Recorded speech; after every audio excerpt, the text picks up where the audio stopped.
Hello and welcome to SportsKnight. Justin, isn't it such an exciting time on campus? I mean, my birthday's in less than a week. Ashley, I know it's your first time hosting, but come on, it can't be all about you. Not even a happy birthday? Oh, brother. Let's start the show.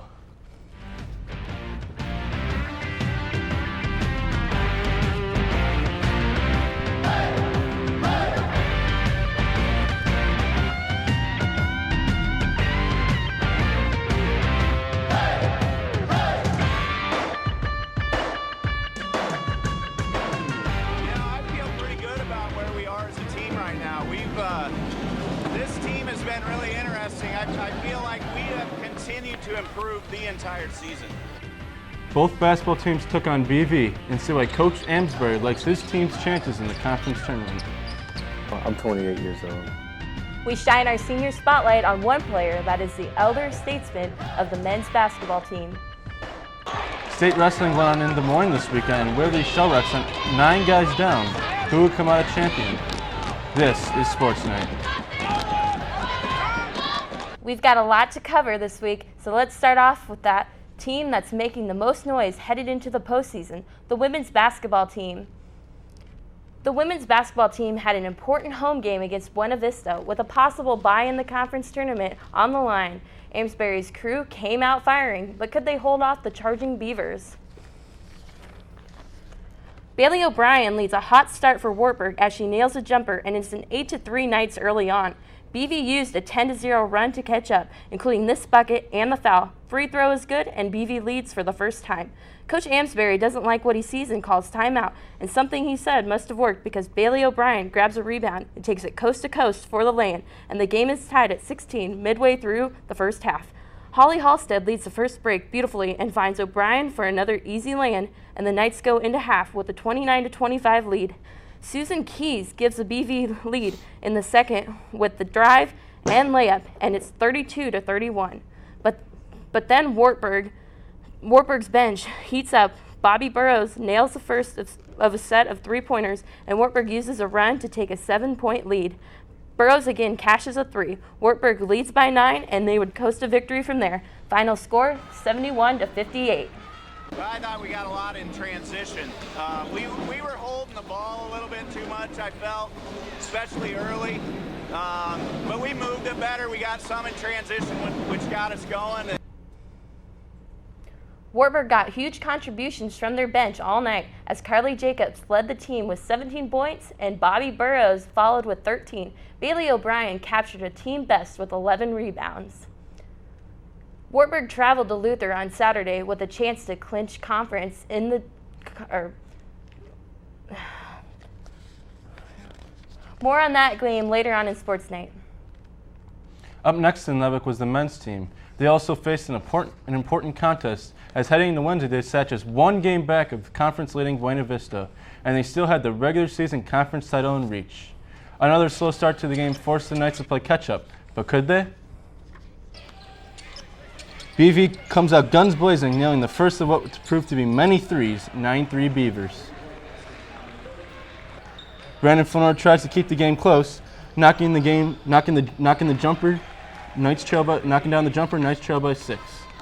But the bad guys kept nailing trays. Another one comes down, and it's 26-11 already. Knights with a steep hill to climb. Later, Mitchell Murphy gets into the paint and finds the Treader Dribsmore for the nice reverse lay-in. But BV would shoot 57% in the first half and 50% from 3, and they have a commanding 17-point lead at halftime. In the second half, Trevor Dismore grabs a strong rebound and goes right up for 2 to cut the game to 12. But yet another Beaver three-pointer goes down. Wartburg would outscore BV in the second half, but it was too little too late as Buena Vista wins 71-61. Let's hear from Coach. Good job executing our game plan on the defensive end.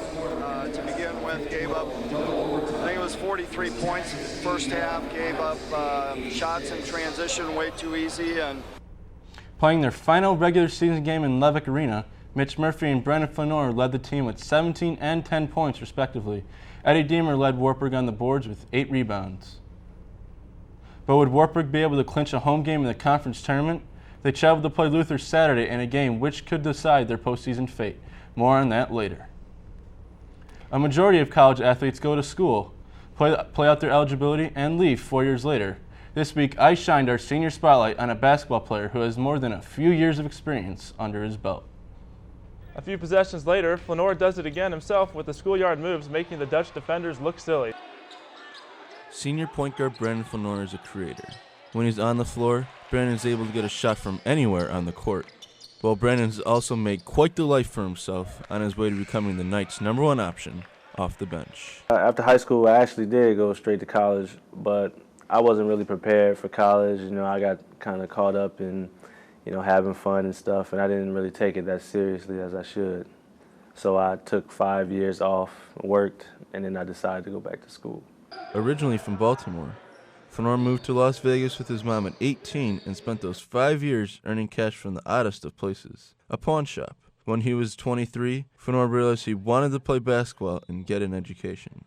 Soon after, he received a lucky break when he was at a 24-hour fitness. I met a guy, he used to play in the NBA, his name was Tyrone Nesby, and he told me that, he said you're too good to be sitting here wasting your talent, and you should be out there playing basketball somewhere. Nesby helped Flanor get a tryout at Phoenix College, where he made the team. After bouncing around from 2 different schools, Coach Dick Paith wanted Flanor in 2010 and was all set to commit, but a last-minute change of heart delayed his arrival. A friend of mine that I played with at JUCO, he went to that school. He told me last minute that he was going to go to Kansas Wesleyan. So I saw it as an opportunity to play with him. Kansas Wesleyan proved to be only a pit stop for Flanor. After the head coach stepped down due to cancer, Flanor did not receive a lot of playing time. Thankfully, Wartburg still remained an option for him. When I found out that I wasn't going to be playing there at all, I contacted him and told them and asked him was he still interested in having me, and he said yes.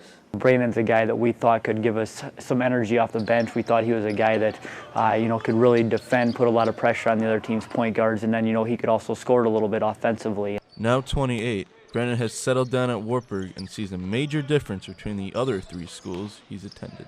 They focus more on education at Wartburg, and I think I like that more because I feel like after school is over, I'll be better prepared for the world outside. Coach Stiege says that when this season does come to an end, Flanor's versatility on the floor will be missed the most. We're going to miss, his ability to create some things offensively, and then also defensively. We felt he did some big things for us this last 2 years. Reporting for SportsKnight, I'm Justin Szykowny. Waverly-Shell Rock sent 9 wrestlers to Des Moines for the state finals. How many titles were they able to bring home? And the Wartburg track and field team was back in action on their home turf Saturday. Find out how the men and women did in 2 minutes.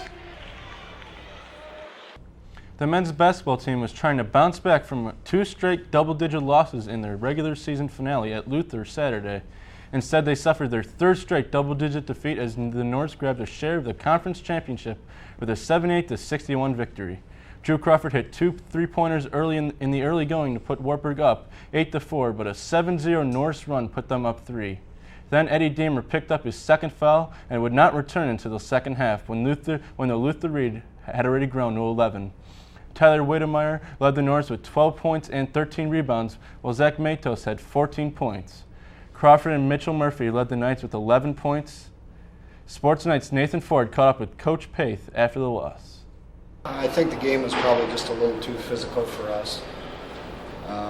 Give their shooters credit for knocking down shots middle of the first half, end of the half.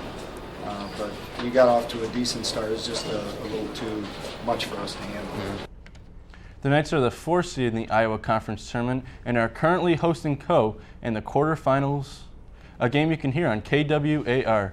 A Wartburg win would set up a rematch at Luther on Thursday. Wartburg hosted their final home indoor track meet of the season Saturday. The men competed against 6 other teams, coming out on top with a total of 237 points. They won 4 events, including the mile, 60-meter hurdles, high jump, and shot put.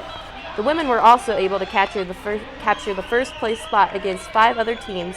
The Lady Knights got the gold in the mile, 400-meter, 800-meter, 3,000-meter, 60-meter hurdles, 4x4 relay, the triple jump, and the shot put, racking up a total of 300 points. The men and women's Wartburg track and field team will travel to the University of Dubuque Friday and Saturday to compete in the Iowa Conference Championships. I think we did some great things. I mean, it's a week before a conference meet, so there's a lot of athletes really working hard to try to position themselves to be competing in the conference meet. It is exciting to have a very strong team, to be competing and have to compete and earn a spot in the conference meet. That's just a part of what our tradition is and who our tradition is. Waverly-Shell Rock had 9 wrestlers down at Wells Fargo Arena for the state wrestling tournament. SportsKnight's Ryan Jorgensen was there to catch all the action. Nathan Sands got the Go Hawks started off in the 113 class.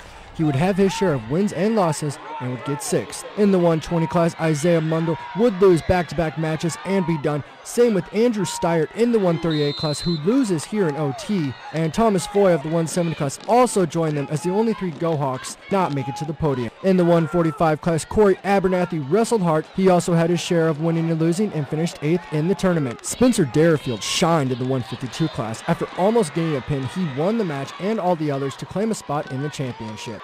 Adam Walther took care of his business in the 195 class, getting 2 major decisions and a pin. He had a nice move right here to beat his man, and he would wrestle for the championship. Caleb Stock of the 220 weight class gets a nice takedown here. He also had his share of wins and losses, but ended on a good note and took 5th.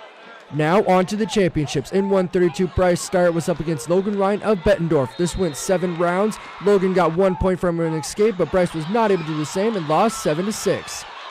In 195, Marcus Harrington got a quick takedown on Adam Walther. Walther would fight back, but fell short, took second with a score of 5-4.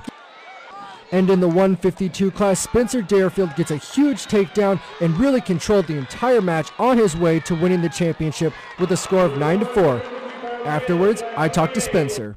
I'm going to know that I'm the best in the state now, and that's what I'm coming back here to do next year, get my title back again. Reporting for SportsKnight, I'm Ryan Jorgensen.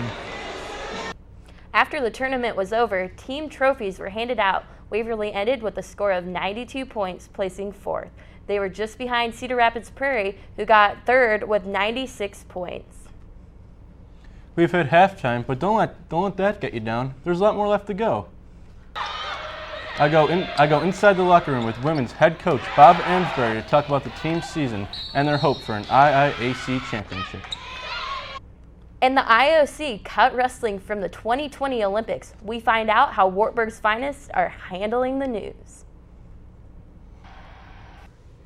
The women's basketball team clinched the number 2 seed in the Iowa Conference Tournament with a 70-63 win at Luther on Saturday. Bailey O'Brien and Kaylee Cladivo both recorded double-doubles for the Knights, with Cladivo scoring 15 points and pulling down 16 rebounds to lead Wartburg in both categories. O'Brien had 11 points and 10 rebounds. Wartburg led 32-30 at halftime, but the Norse battled back and took a 45-39 lead. Cladivo's jumper kept a 7-0 run. Knights run to regain the lead. Luther took the lead back 63-62 with just over 2 minutes left, but after a missed Luther shot as the clock expired, Abby Weideman sprinted fast down into the Norse defense for a layup that put Wartburg back up 1.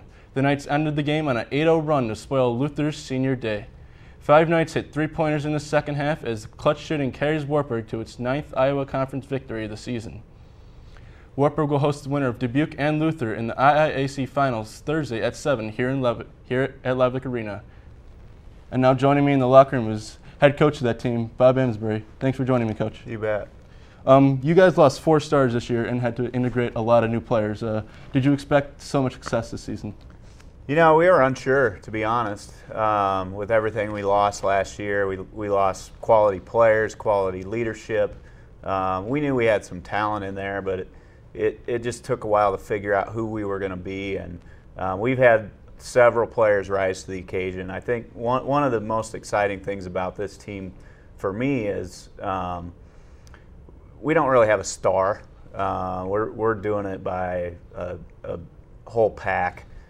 We don't have a single player averaging double figures, and so for us to be able to do what we're doing with a lot of new kids, and you know, the ability of a different player to step up each night has been a lot of fun.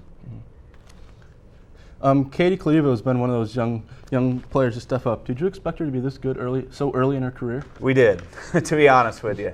Kaylee's going to be a special player, and it's taken her a little bit of time to figure out the college game, but she gets better, I think, every week.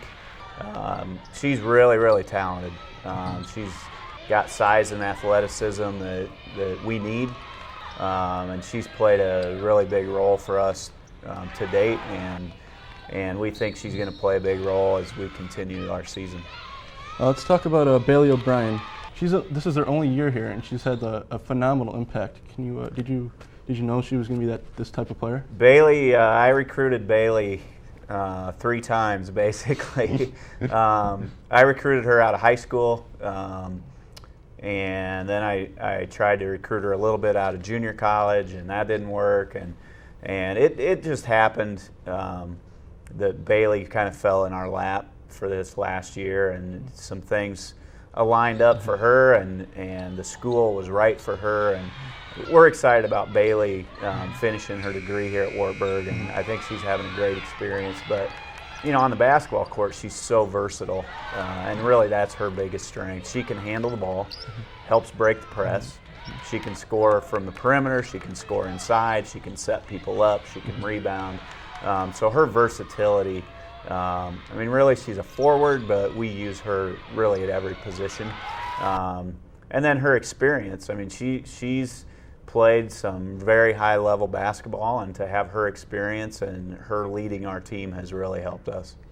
Coach, every time I go to your games, whenever there's like a missed call by the refs, I always look to you, and you're so calm on the sidelines. How do you stay so peaceful?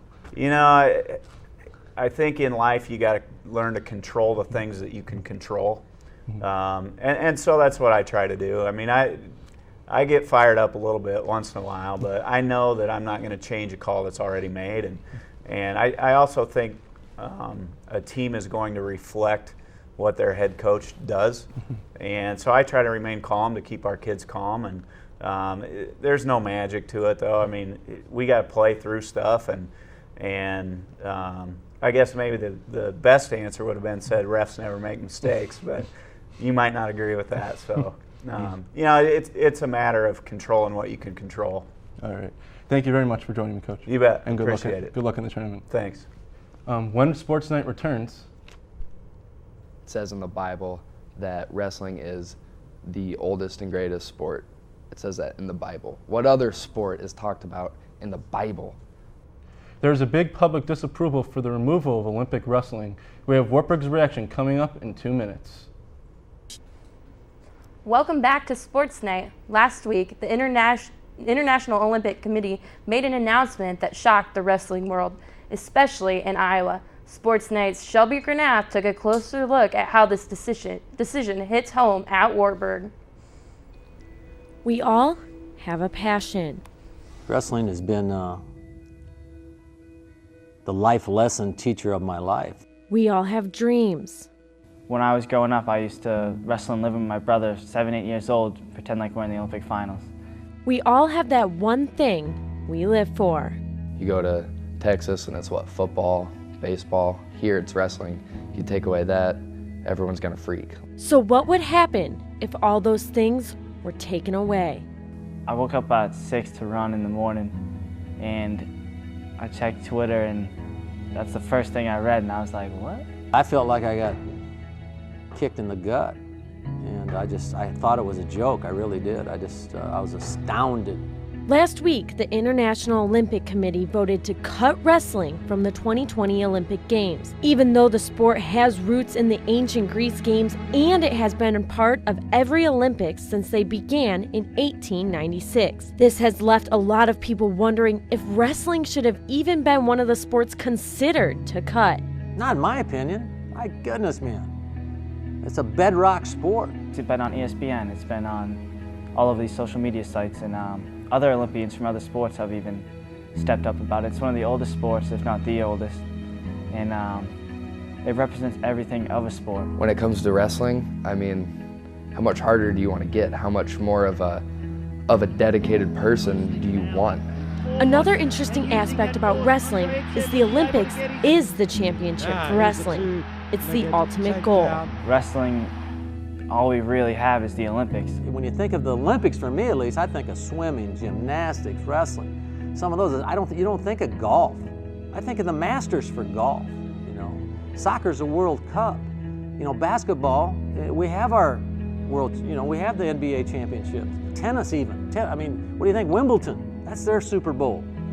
You know, so the Olympic sports, this is the Super Bowl for them. So what happens now to all those hopes and dreams of young wrestlers, those truly affected by this decision? What are these kids going to look forward to? Like, they need a reason to wrestle, you know? And the Olympics is always in the back of your mind when you're young and you're a wrestler. But you take that from them, it's like, it kind of takes out the point, you know? That, you know, they're pointing, they want a shot at trying to make an Olympic team and compete in the Olympic Games. And right now, that's really obviously knocked them off the track right now. Now that they've taken that away, it's just kind of like, you know, sorry kid, you know, this is the line, this is it, you know, you got college and that's it. Coach Miller feels there's only one thing to do. The trickle-down effect, if it doesn't get changed for the sport of wrestling in the U.S., it just could be disastrous. It really could, you know. So we got to get this changed. Period. Reporting for SportsKnight, I'm Shelby Granath. We'll be right back. This week's Athlete of the Week is junior sprinter Carly Cochran. She managed to place first in 2 events at the Wartburg Invitational Saturday. That's all the time we have for this edition of SportsKnight. Be sure to tune in Friday morning for an all-new Good Morning Waverly. Stay classy, Cedar Valley.